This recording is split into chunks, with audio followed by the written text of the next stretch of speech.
Good afternoon. My name is Karan Shukla. Today I'm going to explain you about the process of carbohydrate digestion. कि हमारी body में कैसी complex form of carbohydrate हमारा simplest form of carbohydrate में convert होता है. सो आज हम पढ़ते हैं डाइजेशन के बारे में. डाइजेशन किसका? हमारा कार्बोहाइड्रेट का डाइजेशन. तो सबसे पहले हम ये जानते हैं कि डाइजेशन होता क्या है. सो डाइजेशन क्या होता है, सबसे पहले हम ये जानते हैं.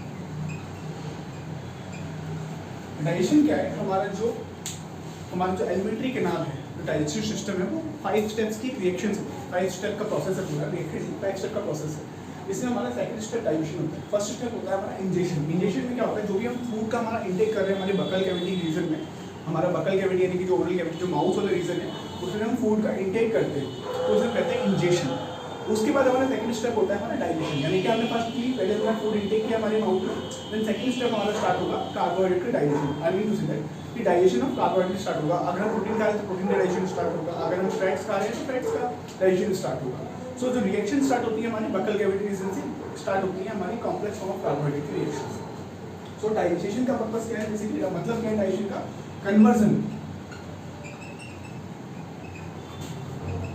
Conversion of complex form of food.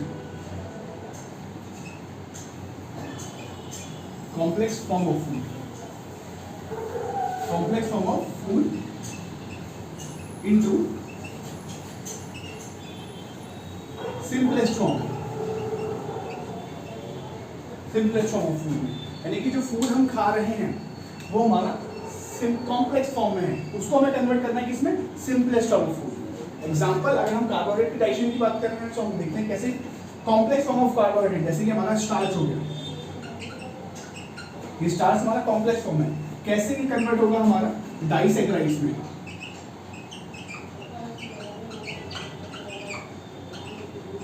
ठीक. फर्दर ये डाइसैकेराइड हमारा कन्वर्ट होगा मोनोसैकेराइड में.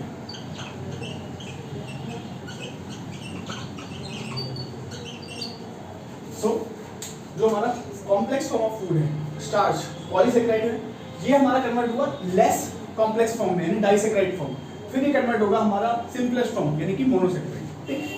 सो अगर ये स्टार्च हमारा पॉलीसैकेराइड फॉर्म है तो इसकी डाइसैकेराइड फॉर्म होगी माल्टोज, आइसोमाल्टोज और लिमिट एक्शन. ये भी हम देखेंगे. So second step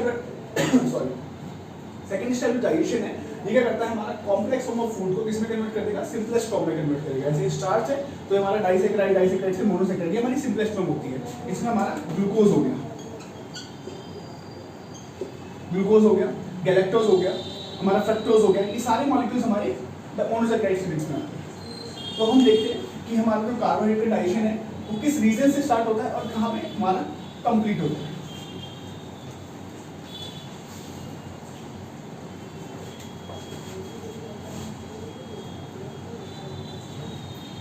digestion of carbohydrate.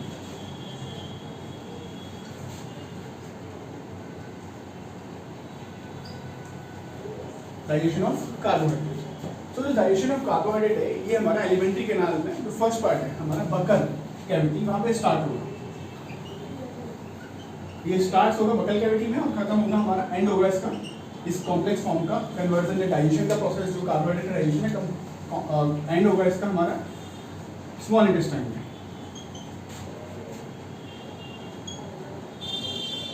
और स्टार्ट होगा हमारा ये बकल कैविटी में.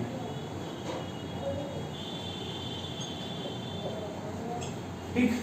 सो हमारा जो कार्बोहाइड्रेट का डाइजेशन है ये स्टार्ट होगा हमारा बकल कैविटी में जो माउथ रीजन होता है, और एंड यानी खत्म होगा इसका प्रोसेस का पूरा कंप्लीट प्रोसेस होगा हमारा स्मॉल इंटेस्टाइन में.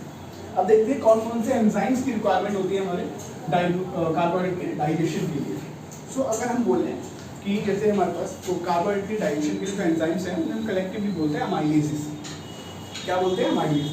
प्रोटीन के लिए जो हमारे एंजाइम्स होते हैं उन्हें हम बोलते हैं प्रोटीएजेस. तो हमारा जो कार्बोहाइड्रेट के एंजाइम्स है उन्हें हम बोलते हैं अमाइलेस. सो अमाइलेसिस कहाँ? 3 हमारे अमाइलेसिस होते हैं. पहला हो गया हमारा सलाइवरी अमाइलेस,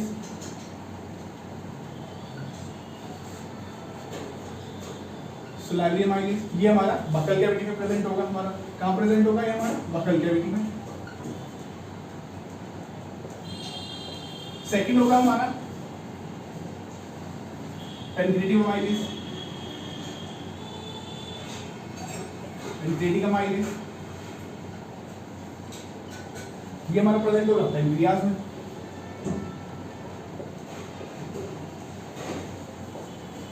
पेनक्रियाज के बाद हमारा थर्ड एंजाइम है जो कार्बोहाइड्रेट की डाइजेशन के लिए इंपॉर्टेंट है, वो है हमारा इंटेस्टाइन के द्वारा इंटेस्टाइनल अमाइलेसिस। इंटेस्टाइनल अमाइलेसिस, और यहाँ पे एक अमाइलेज नहीं होता, हमारे 6 एंजाइम्स होते हैं जो हमारे कार्बोहाइड्रेट की डाइजेशन में प्रेजेंट होते हैं। इंटेस्टाइनल अमाइलेज को या इंटेस्टाइनल के द्वारा जितने भी जूस रिलीज होते हैं उन्हें हम बोलते हैं सकस एंटेरिकस। क्या बोलते हैं हम उन्हें? सकस एंटेरिकस, सकस एंटेरिकस। और इसमें हमारे 6 जूस होते हैं, सिर्फ कार्बोहाइड्रेट के लिए 6 होते हैं, रेस्ट अदर प्रोटीन के लिए अलग है हमारे पास, और हमारा फैट के लिए अलग है इंटेस्टाइन के द्वारा। तो देखते हैं बकल कैविटी में कैसी रिएक्शन प्रोसीड्स होती है, कैसे स्टार्ट होती है। सपोज जो हमने फूड खाया as a source of carbohydrate वो स्टार्च है, तो बकल कैविटी में क्या होगा, तो 30% आपका स्टार्च होगा वो कन्वर्ट हो जाएगा हमारा डाइसेक्राइड फॉर्म में। देखते हैं, यानी पहला है हमारा बकल कैविटी।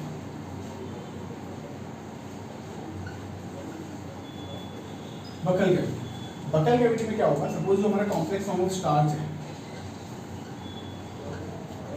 ये कन्वर्ट होगा हमारा किसमें, ये कन्वर्ट होगा हमारा कॉम्प्लेक्स फॉर्म ऑफ स्टार्च किसमें, माल्टोज में, आइसोमाल्टोज में, और हमारा लिमिट डेक्स्ट्रीन में।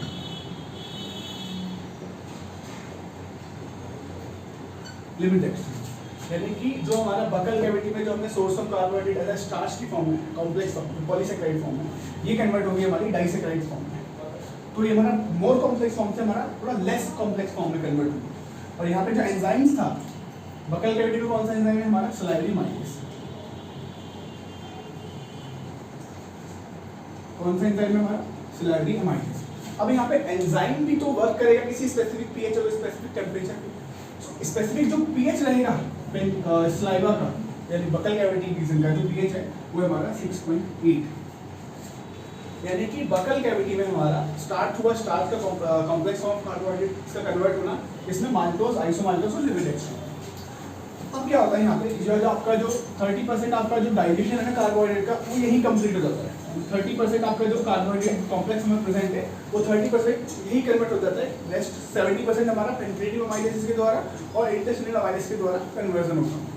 सो ये हमारा बकल कैविटी में रहा। इसके बाद हमारा सेकंड जो होगा, सेकंड होगा हमारा पेनिट्रेटिव अमाइलेसिस के द्वारा, पेनिट्रेटिव अमाइलेसिस के द्वारा।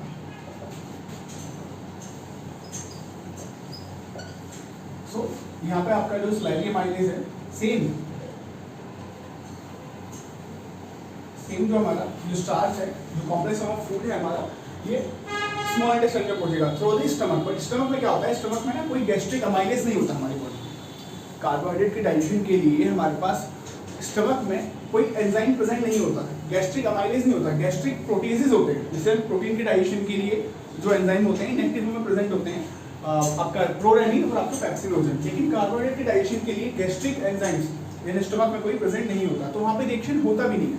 और जो रिएक्शन हमारा बकल कैविटी रीजन से जो रिएक्शन स्टार्ट हुई थी वो हमारा स्टॉप हो जाती है। क्यों? क्योंकि जो स्टमक का जो पीएच होता है वो 3.5 के राउंड होता है। तो पीएच 6.8 से हमारा जो हमारा बकल कैविटी रीजन में था वो आ जाता है हमारा स्टमक में 3.5 के राउंड। तो वहाँ पे पीएच चेंज होने से एंजाइम की एफिशिएंसी खत्म हो जाती है और रिएक्शन यहाँ पे रुक जाती है। तो मैं बता रहा था आपको सेकेंड वाला, आपका जो पीएच की एंजाइम की जो एफिशिएंसी है वो रुक जाती है क्योंकि पीएच चेंज हो जाता है। तो यहाँ पर हमारा जो पेनिट्रेटिव अमाइलेज होता है,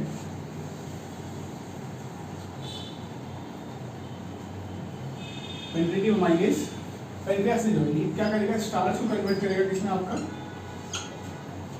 आपका माल्टोज, आइसोमाल्टोज और आपका लिमिट डेक्स्ट्रीन में,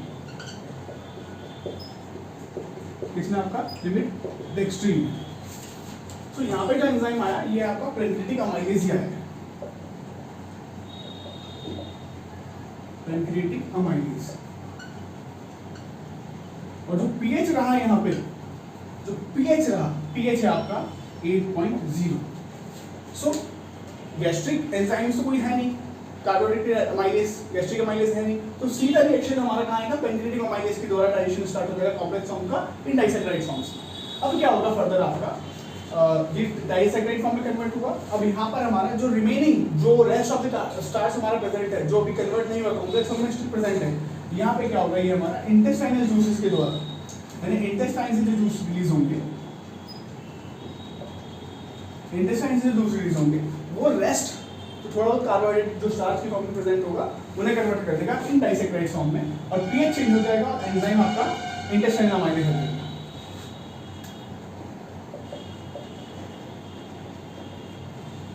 इंटेस्टाइनल अमाइलेज और पीएच हो जाएगा आपका 8.3 पीएच। सो ये हमारा थर्ड रीजन जो था इंटेस्टाइन हमारा स्टार्च से कॉम्प्लेक्स फॉर्म में कन्वर्ट हुआ आपका इंटेस्टाइनल अमाइलेज के द्वारा पीएच 8.3 पे। अब ये हमारा जो डाइसैकेराइड्स बनी ये कन्वर्ट होंगे हमारे फर्दर आपका इसमें मोनोसैकेराइड यूनिट्स में। अब मैंने आपको बताया भी था कि आपका जो इंटेस्टाइनल अमाइलेजेस होते हैं वो 6 होते हैं। एक यहाँ पे यूज हो गया इंटेस्टाइनल अमाइलेज, जो इंटेस्टाइन से जूस निकलते हैं वो 6 होते हैं। एक इंटेस्टाइनल अमाइलेज हमारा यूज हो गया, रेस्ट 5 एंजाइम्स अभी मैं आपको बताऊंगा। तो पहला है हमारा यहाँ पे माल्टोज, जो आपका माल्टोज है ये कन्वर्ट होगा आपका ग्लूकोज में, 2 यूनिट ग्लूकोज बनेगा, ठीक। 2 यूनिट जो ग्लूकोज बना आपका माल्टोज कन्वर्ट हुआ आपका 2 यूनिट ऑफ ग्लूकोज में। और कौन सा एंजाइम बना यहाँ पे हमारा, माल्टेज। ये एज लास्ट में अगर किसी भी नेम के आगे अगर एज लग रहा है, ASE, तो दैट मींस इसकी एंजाइम फॉर्म है। तो ये आपका माल्टोज कन्वर्ट होगा किसमें, ग्लूकोज यूनिट्स में, 2 यूनिट ऑफ ग्लूकोज में। एंजाइम कौन सा है आपका यहाँ पे, माल्टेज। फर्दर फिर हमारा क्या होगा यहाँ पे, सेकंड जो था हमारा आइसोमाल्टोज।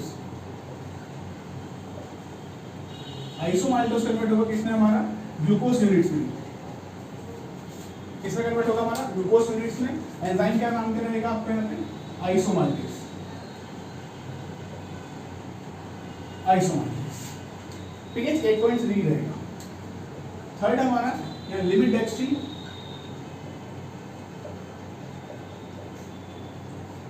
जो लिमिट डेक्स्ट्रीन है ये हमारा कन्वर्ट होगा ग्लूकोज में और 2 यूनिट ऑफ ग्लूकोज में। यहाँ पे एंजाइम रहेगा आपका लिमिट डेक्स्ट्रीनिस।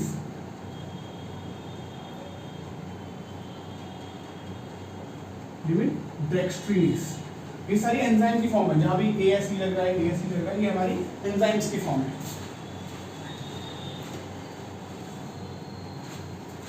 तो हमारा ग्लूकोज कन्वर्ट हुआ लिमिट डेक्स्ट्रीन कन्वर्ट हुआ हमारा ग्लूकोज, जो ये मोनोसैकेराइड, ये हमारी सारी मोनोसैकेराइड यूनिट्स हैं, ये हमारी डाइसैकेराइड यूनिट्स हैं।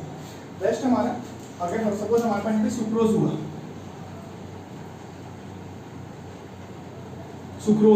तो सुक्रोज किसमें कन्वर्ट होगा, हमारा ग्लूकोज में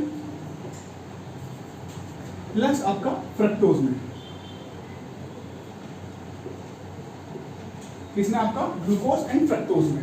अब यहाँ पे जो एंजाइम रहेगा आपका, इसे कहेंगे हम बीटा फ्रक्टोसाइडेसिस। बीटा फ्रक्टोसाइडेसिस। फिफ्थ और लास्ट एंजाइम जो है हमारे यहाँ पे, ये है हमारा आपका अगर लैक्टोज रहा डाइसैकेराइड फॉर्म में, ये लैक्टोज भी कन्वर्ट होगा आपका किसमें, ग्लूकोज में प्लस आपका गैलेक्टोज में। यहाँ पे जो एंजाइम रहेगा लैक्टोज को डाइसैकेराइड फॉर्म से कन्वर्ट करने के लिए मोनोसैकेराइड फॉर्म में, यहाँ पर है हमारा बीटा गैलेक्टोसाइडेसिस।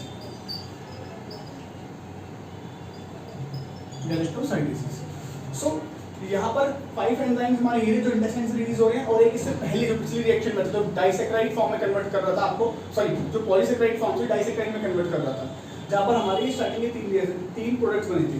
तो ये हमारे टोटल हो गए 5 और प्लस 1 जो पिछली स्लाइड में था 6 एंजाइम जो इंटेस्टाइन से रिलीज होते हैं कार्बोहाइड्रेट के डाइजेशन के लिए। तो ये रहा हमारा डाइसैकेराइड फॉर्म से ग्लूकोज बना जो हमारा मोनोसैकेराइड फॉर्म में।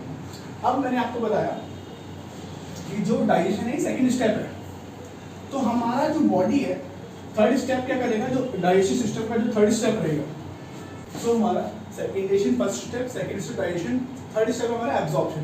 एब्जॉर्प्शन में क्या होगा, देखो ये हमारा ब्लड स्ट्रीम। अब जो ग्लूकोज के मॉलिक्यूल जो हमारे बने हैं, जो हमारे ये ड्यूटेनम रीजन में प्रेजेंट है, ये हमारे ड्यूटेनम रीजन है, जो ये ड्यूटेरियम रीजन से हमारा एब्जॉर्ब होंगे किसमें, ब्लड स्ट्रीम। तो ये हमारा जो ग्लूकोज है जो हमारी बॉडी के ब्लड स्ट्रीम्स में आ रहा है, एब्जॉर्ब हो रहा है, तो ये हमारा एब्जॉर्प्शन वाला थर्ड स्टेप। तो ग्लूकोज मॉलिक्यूल्स हमारे प्रोटीन से हमारा अमीनो एसिड बनेंगे, वो एब्जॉर्ब होंगे इस रीजन में ब्लड स्ट्रीम में आके।